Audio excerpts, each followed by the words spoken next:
ஏன் அப்படி கத்திக்கிட்டே இருக்க? சும்மா பயமுத்திர வேலையெல்லாம் வச்சுக்கிட்டு இருக்காது. ஆமா, இதுக்கெல்லாம் நாங்க ஒன்னும் பீதியெல்லாம் ஆக மாட்டோம், தெரிஞ்சுக்க.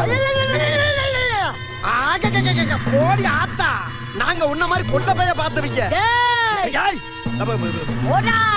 வாடா சீக்கிரமா. எது வாடா? இந்த பார், என்ன பத்தி உனக்கு தெரியாது. நான் ரொம்ப பயங்கரமானவன். கொல்லிமலை பேயி, மோகினி பிசாசு, ரத்த காட்டேரி எல்லாம் ரத்தம் கக்க ஓட வச்சவன். எடக்கு பண்ணாம அந்த கிளைய விட்டு ஓடிரு. ஓட ரயில உயிரோடு வந்து 2 தூண் ஆனவடா.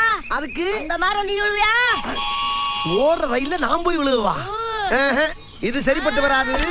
இப்ப உன்னை வெடுக்கிற வெளியில நீ எப்படி ஓட போற மட்டும் பாரு. காத்தாடி ஏண்டா, என்ன கிளை வாயில இருந்து பழைய ஆரன் சவுண்ட் வந்து கப்பல் முடிக்கிச்சு. தெரியலையே என்னன்னு பாரு. என்னடா கிளவி செத்து போச்சா?